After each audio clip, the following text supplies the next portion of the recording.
Alright, what's going on everybody? Welcome back to another video here on the channel, and today we're going to be doing an update video in the Ukraine counteroffensive situation, which I talked about the kickoff of this entire thing a few days ago here on the channel. As we discussed in that video, the Ukrainian counteroffensive against the Russian invaders in Ukraine was something that was pretty much speculated for months, right? I mean, we kind of knew this was coming. Ukraine had been building up their supplies and everything that they needed in order to carry this out. And over the last few days, as expected, Ukraine has began their counteroffensive and have even officially confirmed it. And we're now finally starting to see the first results of the Ukrainian counteroffensive and just what it's bringing to Ukraine and what it's actually costing Russia. So today we're going to be talking about that because it appears that Ukraine has now claimed their first battlefield gains since the launch of the counteroffensive that happened just a few days ago. So this isn't really surprising that we're just now starting to get these results, but there has been some pretty major developments in the entire situation since my last video. Obviously, you may have already heard about this, but the big news story over the last week or so out of the war has been the destruction of a massive dam project in Ukraine that has now flooded out a river and has killed people. Now, Russia has been pretty much, the main people basically blamed for the explosion that destroyed the dam, so wouldn't really be the most surprising thing ever, I wouldn't assume, but we're gonna go ahead and go through all of the news and updates that we have for this entire situation. So it appears from what we're hearing here that Kiev, the capital of Ukraine and where most of the commanding is happening for the Ukrainian forces, the folks in Kiev have claimed that 4 villages in the eastern Donetsk region have been recaptured by the Ukrainian forces. And so with that being said, let's go ahead and start breaking this down. Ukraine has claimed the first battlefield gains since the launch of its counteroffensive against Russian forces, saying it liberated a string of villages over the weekend after fierce fighting on the war's southern and eastern front lines. Ukraine's 35th Brigade posted video Monday of soldiers raising the blue and yellow national flag over what they say is the retaken village of Storotsiv in the eastern Donetsk region. The Ukrainian Defense Ministry said its military had also retaken 3 other nearby villages as it seeks to push south and threaten Russia's main defensive lines. Quote, "It will be the same with every settlement until we liberate all Ukrainian land," Deputy Defense Minister Hanna Maliar said. The gains were celebrated on social media, but they are small-scale victories in the early days of what is expected to be a long and difficult effort to drive the Kremlin's forces out of occupied land across the country's south and east. So the initial Ukrainian gains here don't appear to be anything quite significant, right? They haven't captured any major city, they haven't destroyed some large Russian outpost, but their first battlefield gains that they've claimed since the launch of the counteroffensive is this little string of villages or whatever. Now, they say that the fighting was particularly intense, so as of right now, this article doesn't seem to share any sort of casualty numbers. What did the Ukrainians lose? What did the Russians lose in this entire thing? But obviously, with intense and fierce fighting, at least more intense and fierce than in other areas of the front line, I can only assume that the casualty numbers could potentially be higher than they would be anticipated to have been. Now, this also specifically states that they are looking to push further south and threaten the main defensive lines of Russia. So I remember a little earlier in the war, this is a different example of course, but I remember earlier in the war when I was covering this in a video that we were talking about a situation where the Ukrainians and the Russians had gotten into a skirmish somewhere along the front lines. The Ukrainians got a little bit of an upper hand or an advantage in the conflict, and it ended up collapsing the Russian lines, and they ended up basically retreating further back to try and, take a better defensive line. And by doing so, they left behind tons of weapons and ammunition and whatnot for the Ukrainian forces as well, because they really didn't have time to pack everything up and then take it with them on their way back to the new lines that were drawn by the Russians. So knowing that that's happened before, I'm wondering if this will kind of birth any similar circumstances, because, I mean, obviously, just thinking rationally here, right? If you're the Russians, you don't want to give the Ukrainians anything that you don't have to. I mean, they're already being supplied by the world Western nations, the most powerful country on the planet in the United States. They're supplying weaponry and ammunition to the Ukrainians. You really don't want to give them anything more than you have to, right? So I'm starting to wonder if we'll see Russia kind of switch its MO or whatever a little bit and start to be a little bit more protective of its gear as it, moves back. I'm assuming with the captures of these villages, they had to move back to some degree. There aren't any reports reports of Ukrainians capturing any Russian equipment or ammunition stockpiles or anything like that, but it has happened at other times throughout the war. So it's going to be interesting to see just how the Russians react more or less in real time to this entire thing, because one thing that the Russian military has struggled with tremendously since the beginning of the war is the communication, keeping everybody in a nice, coherent system that actually works like a well-oiled machine. I mean, we've seen the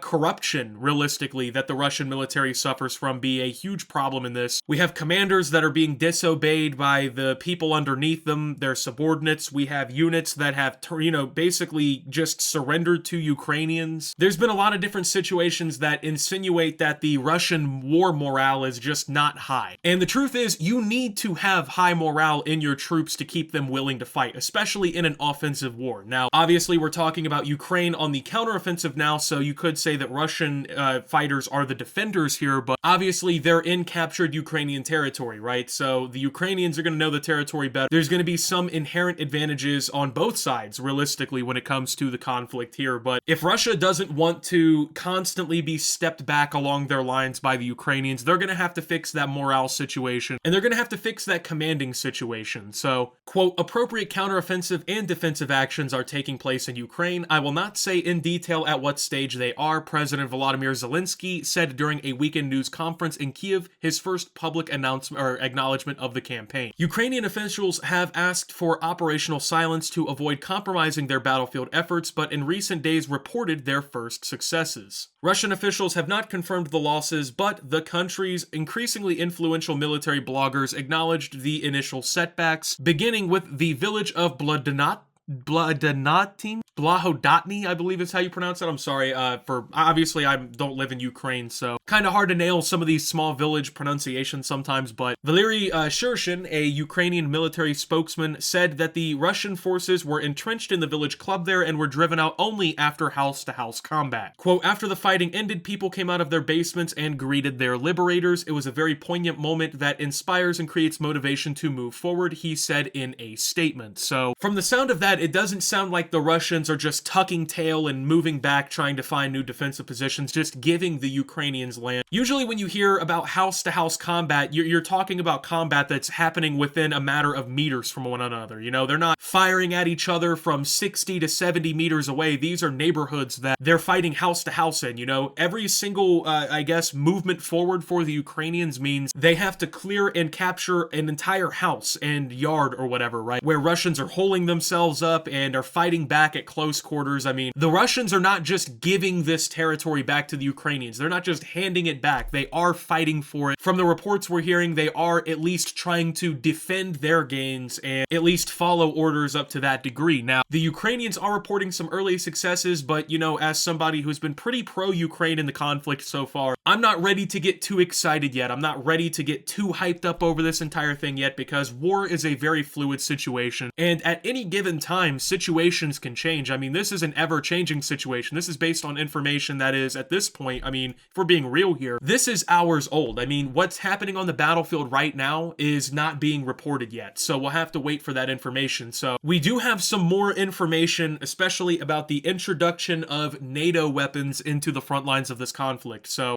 the launch of the counteroffensive has also seen the battlefield debut of Western-supplied armored vehicles, including German Leopard tanks and American-made Bradley fighting vehicles. Video footage reviewed by NBC News showed Ukrainian forces using Bradleys in combat for the first time near the small city of Orikhiv in the Zaporizhzhia region, which has seen some of the fiercest fighting of the counteroffensive so far. One Bradley was disabled after taking a direct hit, but its heavy armor shielded troops inside from the worst of the impact. Soldiers are seen in the video throwing smoke canisters, or as you might know them, smoke grenades, to hide their escape before evacuating to a second Bradley. Footage released by the Russian Defense Ministry shows the aftermath of the same skirmish, with both Bradleys and Leopards left disabled or partially destroyed. It was not clear what losses Russian forces may have suffered during the encounter. Anton Borchk, a Ukrainian soldier who recently came off the front line in the east, told NBC News that the Western vehicles were making a significant difference. Quote, "This is more maneuverable equipment of better quality, more accurate, which allows us to clear the enemy's tree lines and fortifications much faster. My guys ride a Bradley, they call calmly clear the landing and can also evacuate dead and wounded from the battlefield, he said. Separate footage released by Ukraine's 59th Brigade showed a pair of American Humvees with a mounted heavy machine gun taking part in an attack on a Russian bunker near the city of Advivka in Donetsk. So we are at the point where Western supplied weapons are starting to reach the front lines. Now you might be,